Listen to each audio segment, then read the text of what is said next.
We start with President Joe Biden's immigration reform bill, legislation that could have a profound impact on our border state. Joining us to discuss whether this immigration reform bill has a chance and how Democratic Senators Kyrsten Sinema and Mark Kelly will navigate immigration reform and COVID relief are Paul Bentz, Senior Vice President at High Ground Consulting in Phoenix, and Roy Herrera, an election law attorney at Ballard Spahr in Phoenix. He's worked for the Mark Kelly campaign. And welcome back to Square Off. Thanks for having us. Thank you. Let's start with 3 bullet points on the Biden plan. It creates an 8-year path to citizenship for most of the 11 million undocumented immigrants in the U.S. It drops restrictions on family-based immigration and offers green cards to DACA recipients. Unlike the 2013 Gang of 8 reforms, there's not much on border enforcement. Paul, was this the time or the place for Joe Biden to bring up immigration reform?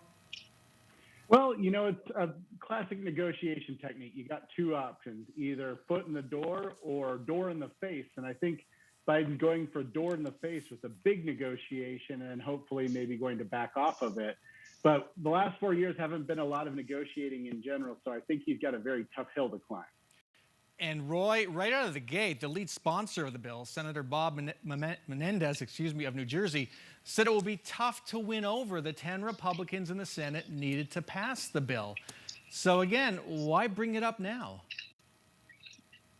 Well, I think you bring it up now because something needs to be done. I think for too long, we have been waiting for immigration reform to be done. And I think, Democrats, certainly people who voted for Joe Biden, want us reform done in a way that, again, is true to our values and, helps people that are here that are undocumented, and especially the dreamers, and in ways that helps the economy. So I think the reason why they're proposing this is because I think the time has come to get it done.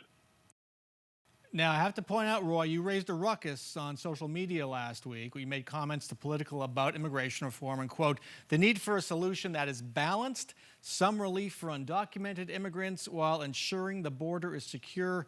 Progressive Democrats didn't like that. They like this bill. They want to move forward kind of in a way you just said. They say, we put Mark Kelly and Kyrsten Sinema in office for bold reform. So what about that? Where is the payoff for those progressive Democrats as well as others if there's just measured reform? Well, I think the payoff is, listen, we have millions of people here that are undocumented, dreamers, et cetera, that are as American as you or I, that need help, they need relief. And I think ultimately, whether that's done on its own or whether that's done in a comprehensive package, that it needs to get done. Now, of course, given the Senate and the filibuster and all these things, getting to 60 votes, getting to the 10 Republicans that you mentioned may be difficult. And probably the only realistic way to do that is do it in a comprehensive manner. Now, of course, if the DREAM Act is going to go alone and be passed on its own, I think that we should do that if that's possible. And Paul, ultimately, the biggest thing is getting help for people. Paul, one of the concerns from Democratic members of Congress on the Texas border is a sudden lurch to the left on immigration reform after President Trump's hardline weighed to the right on the border. That contrast, they say, is really tough for them and may give Republicans an opening to attack. How do you view that? Well, I think Republicans are going to have a hard time with it in general. Immigration's been one of the highest issues in the state of Arizona and in places like Texas for a long time. Our debate on the issue is much more mature. And until very recently, it was a top issue among Republicans. It's been subsided right now by election fraud, but as soon as they get over that, I think they're going to go back to immigration. They are in shambles from the January 6th insurrection, and this is the exact thing that Republicans could use to rally around something else and against Biden on an immigration issue like this, especially if it doesn't have border enforcement and if it reaches too far.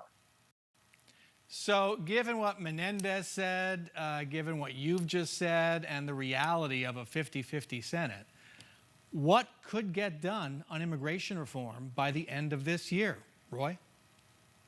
Well, I think the DREAM Act is one of those things that is, that does have bipartisan support. I think a lot of Republican senators have expressed support for that. That is the one thing I think that could get done on its own, and I hope it gets done at the very least. And so I think that's realistic. After that, I think we'll sort of see once we get past the COVID relief package and the priorities, legislative priorities of the Biden administration, how hard they push for immigration reform in a comprehensive manner. I hope they do that because, again, the Obama administration was unable to do that. And I think the time has come to get it done now. When we come back, more of our conversation about immigration reform and COVID relief. And later, for the first time, Maricopa County Attorney Alistair Adele is speaking about her emergency brain surgery on election night and her recovery. Stay with us.